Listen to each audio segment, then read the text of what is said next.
Profesor lagi YouTuber ibu dan laki yang berkece para sejak raya. Asik.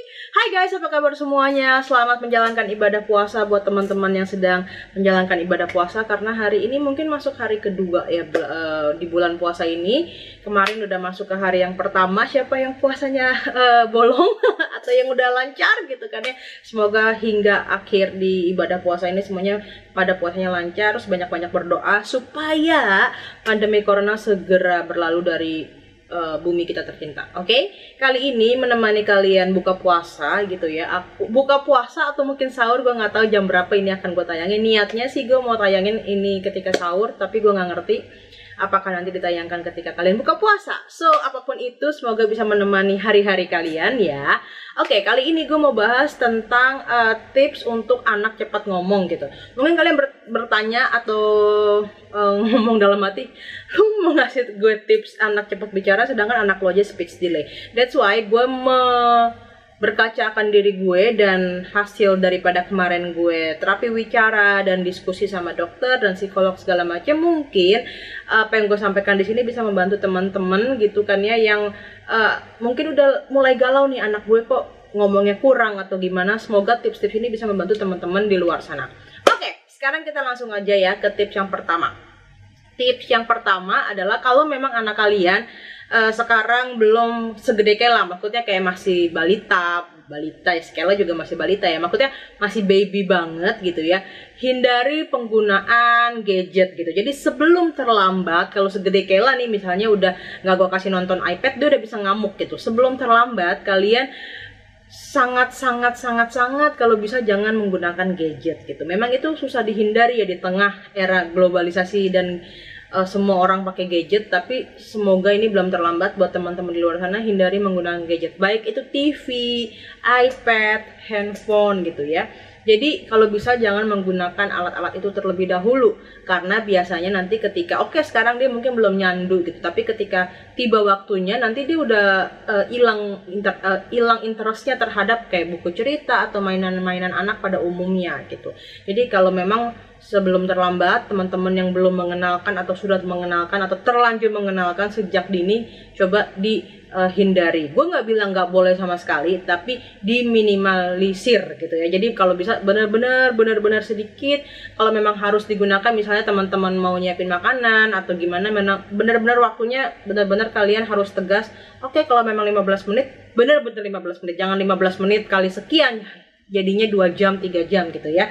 Gue pribadi juga memang zaman waktu itu gue bilang, iya gue kasih iPad anak atau alat-alat gadget ke anak gitu kan, benar-benar gue perhatikan. Itu memang benar. Ada kalanya ketika Kela usia mungkin 1 tahun gitu, dia belum gue kasih nonton ketika misalnya gue siapin yang lain-lain, tapi dia memang juga belum interest terhadap video atau apapun itu. Tapi sekarang nanti ya gue lanjut di step-step berikutnya. Oke, yang pertama intinya adalah hindari penggunaan gadget atau apapun itu ya, video apa segala macam. Nah kemudian kalaupun kalian harus menggunakan gadget atau apapun, coba pakai semacam kayak radio atau MP3 atau apapun yang hanya cuma lagu aja. Boleh setel lagu anak-anak atau segala macam gitu ya. Jadi dia cuma denger aja, jangan kasih tontonan gitu. Misalnya dia lagi main, boleh kayak setelin radio atau musik supaya dia tetap dengar sambil dia tetap main. Intinya yang kedua adalah gunakan satu bahasa. Jangan menggunakan 2 bahasa untuk anak yang belum fasih ngomong gitu ya. Jadi kalau anak kita belum lancar ngomongnya, jangan gunakan 2 bahasa atau 3 bahasa sekaligus. Gunakan satu bahasa yang kalian memang fasih, yang kalian memang gunakan sehari-hari.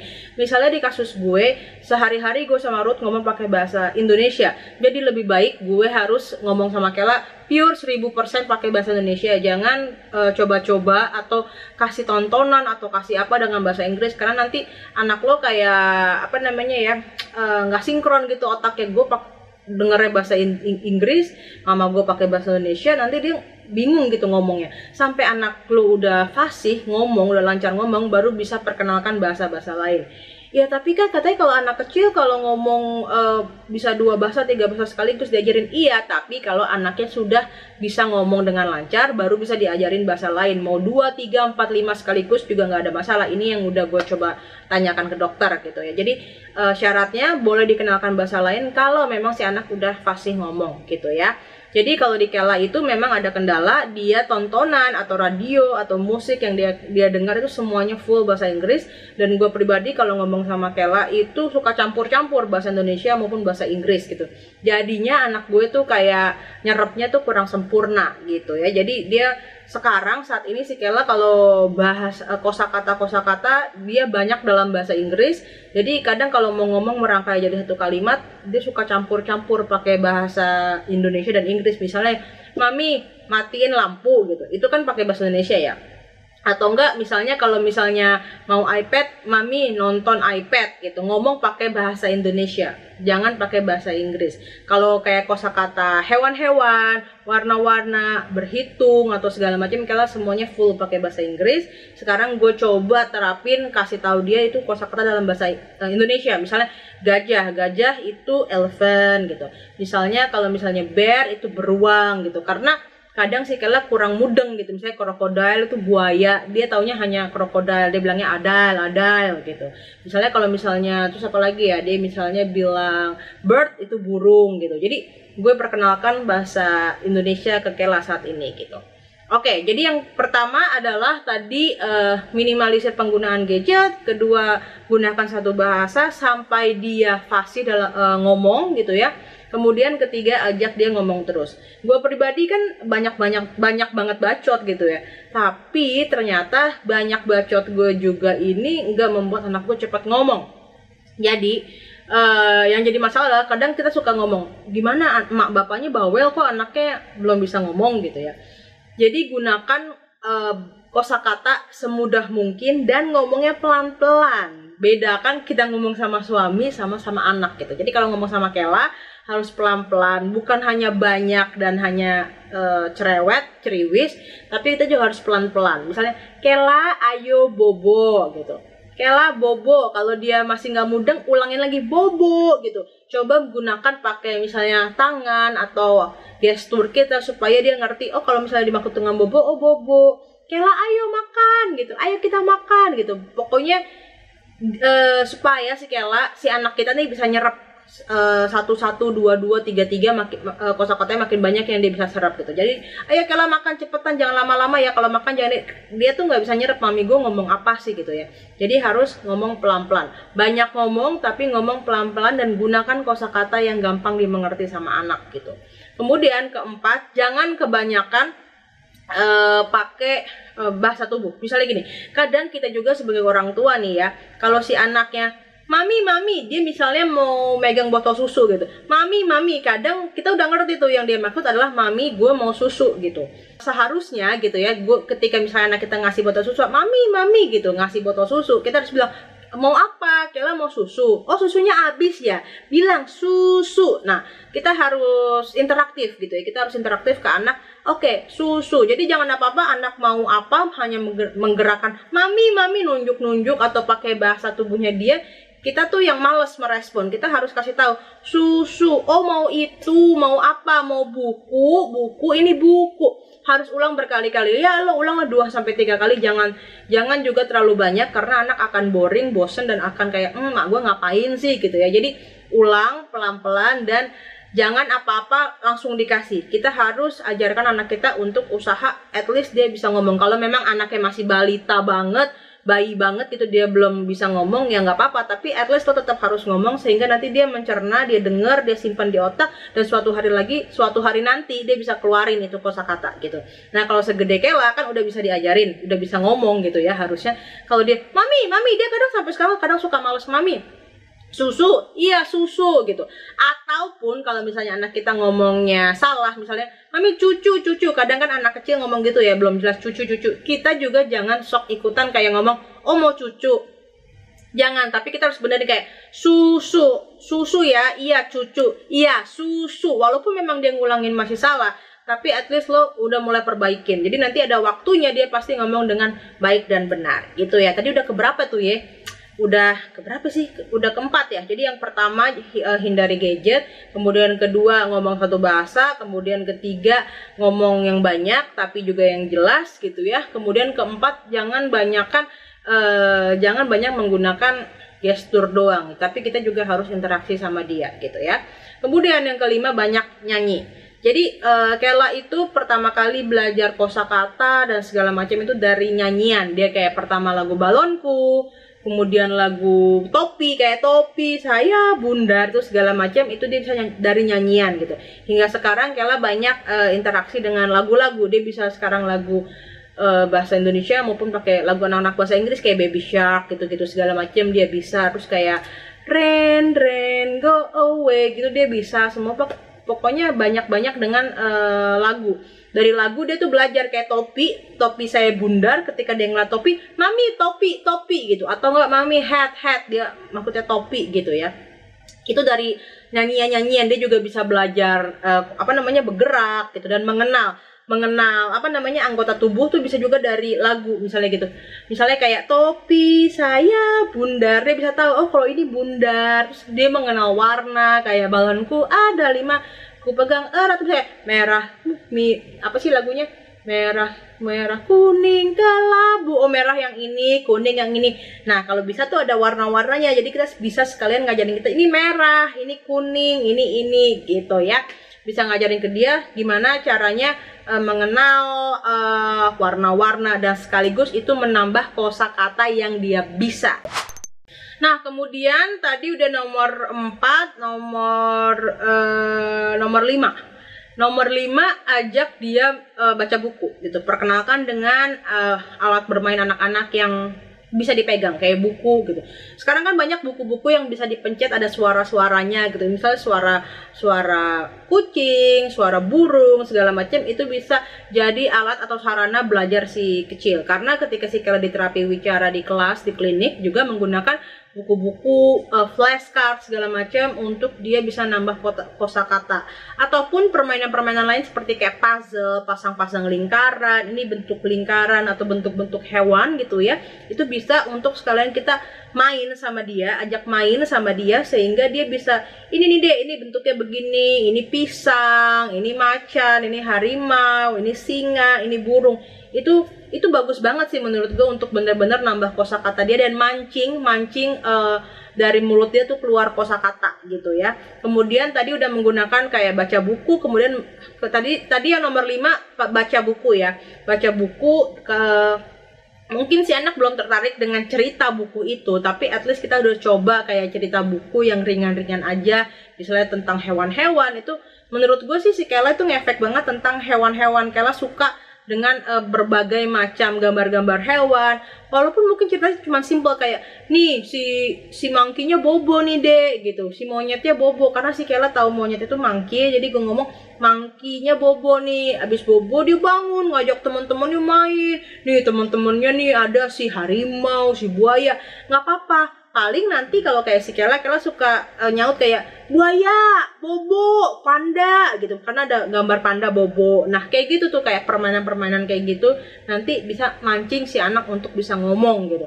Kalau anaknya belum bisa ngomong, at least dia lo lihat ekspresi mukanya, dia interest nggak, ekspresinya gimana, senyum, ketawa. Kalau dia udah senyum dan terlihat tertarik, is oke, lanjutin aja. Jangan merasa kok anak gue diem ya, nggak ada kosakata keluar. Karena awalnya gue juga ngerasa frustasi kok Kela nggak ada ngomong atau segala macam. Tapi is oke, perlahan-lahan, kita nggak bisa langsung instan ya. Kita harus terus stimulasi hingga suatu hari percaya deh itu bakal keluar gitu ya. Nah yang ketujuh, ajak si anak bersosialisasi dengan anak sebaya dia. Bisa sebaya dia ataupun yang umurannya mungkin 1-2 tahun lebih tua daripada dia. Jangan terlalu gap jauh. Kalau misalnya gap jauh kan kayak kita sama anak kita tuh gapnya terlalu jauh. Tapi dengan anak-anak kecil aja gitu. Kalau memang kayak si Kela umurnya 2 tahun. Nah di apartemen gue tuh kalau gue main ke playground ada anak usianya 4 tahun, 5 tahun yang udah TK gitu. Itu bisa jadi nilai plus karena si anak ini, si kakaknya ini udah lumayan ngomong kayak kenapa adek kok diem aja. Nah si anak itu bisa denger. Nah kalaupun kita bermain dengan anak yang sepantaran Kela gitu, yang sepantaran anak kita juga bisa notice nih, oh si anak yang sepantaran Kela udah bisa ngomong begini, berarti si anak kita ini bisa kita stimulasi untuk bisa mencapai goals yang kita mau nih. Oh bisa juga nih si Kela harusnya ngomong begini gitu. Dan nanti dia bisa berinteraksi, walaupun misalnya si Kela awalnya dia nggak bisa banyak ngomong, cuman tapi lama-lama mau main dengan bahasa mereka sendiri, misalnya perebutan balon, kadang perebutan bola, atau no atau gimana, biarin aja mereka berinteraksi, bersosialisasi gitu. Tapi kalian harus tetap pantau, jangan sampai nanti kan namanya anak kecil kan ya, atau dorong-dorongan, cubit-cubitan atau gimana. Kalau anaknya belum mau atau nangis it's okay, tapi perlahan-perlahan coba terus nanti lama-lama dia terbiasa gitu. Jadi kemudian step berikutnya ajak anak kita untuk menggunakan segala otot-otot rahangnya dia, mulutnya dia gitu. Kalian bisa latih anak untuk niup gitu, karena untuk ngomong itu butuh tenaga, butuh kayak untuk butuh udara, kayak kita nyanyi, kayak kita ngomong tuh kayak kita ngambil napas baru ngomong gitu ya. Jadi kayak si Kela gue ajarin kayak tiup fluid, ataupun misalnya minum air, minum apapun itu pakai sedotan gitu, atau sedotannya cari yang kayak melingkar-lingkar gitu loh. Jadi melatih otot dia kayak supaya kuat gitu, kayak nariknya kalau sedotan yang lurus kan cuman gitu ya, tapi yang muter-muter, ataupun kayak tiup-tiupan yang kayak alat yang buat party itu. Nanti gue coba insert ya gambarnya kalau ada kayak gitu ya, biar dia kayak nanti dia kebuka gitu, kayak gitu deh ya, ngerti ya. Nanti coba gue masukin gambarnya supaya kalian tahu yang apa yang gue maksud gitu. Kemudian bisa ajak anak kalian makan. Jadi ini masalah buat Kela juga, karena Kela kan makannya susah banget ya, sehingga jadi otot-ototnya dia tuh susah nggak dipakai gitu. Jadi kalau misalnya dia ngunyahnya yang kayak daging atau apa kan kayak dipakai, itu bagus banget untuk melatih rahangnya dia, ototnya dia, supaya dia bisa kuat untuk ngomong gitu. Tapi karena dia nggak suka, jadi yang bisa gue lakukan adalah latih anak lo makan es krim. Untuk sepantaran Kela ya, kalau memang udah bisa makan es krim, tapi es krimnya jangan yang di cup gitu, tapi yang stick gitu. Jadi dia bisa latih kayak mulutnya kayak lidahnya keluar kayak gitu. Itu juga ngelatih loh, bener-bener kayak supaya lidahnya dia nggak kaku. Karena kalau ngomong kan butuh lidah kayak ke atas, ke bawah, atau ke kanan, ke kiri. Itu bagus banget untuk ngelatih oromotornya dia.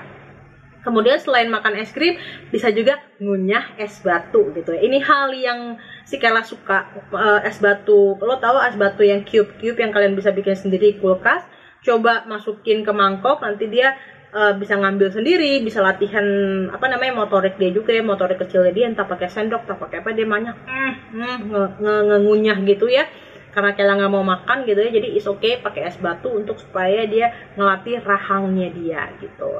Nah kemudian yang terakhir, jangan lupa asupan nutrisinya dia. Walaupun Kela memang makannya susah, jadi gue gue tetap berikan kayak susunya yang cukup, asupan susunya yang cukup, bisa diganti nutrisi lain misalnya dengan tambahan multivitamin yang memang buat anak gitu. Nah, untuk multivitamin apa yang kalian bisa berikan ke anak, kalian bisa diskusi sama dokter kalian. Kalau si Kela sih dapat kayak asupan nutrisi lain dari dokter gitu ya. Sehingga semoga sih harusnya si Kela tidak kekurangan nutrisi. Walaupun memang si Kela tuh susah makan, tapi ada momen-momen tertentu dia tetap makan. Misalnya tetap makan nasi. Memang mungkin dalam satu kali makanan itu isinya nggak menu 4 bintang. Kadang cuman nasi sama telur, berarti kan dapat karbohidrat dan protein hewani. Nanti kalau steaknya dia bisa kasih tempe goreng gitu. Tempe goreng kan dapat berarti protein nabati gitu ya. Kemudian nanti kalau untuk sayur, gue ada bubuk-bubuk misalnya kayak bubuk kale atau bubuk brokoli gitu yang bisa dicampur ke makanannya dia. Misalnya kalau nasi, kalau cuma mau pakai nasi sama telur, bubuknya bisa gue taruh di atas nasinya sedikit biar dia bisa nasi sama telur gitu.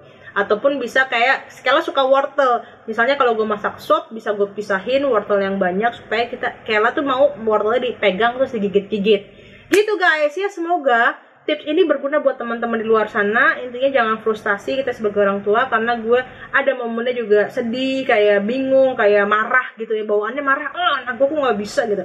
Tapi it's okay, rilis stres, rilis. Kalau marah nanti kerutan makin banyak ya ibu-ibu ya.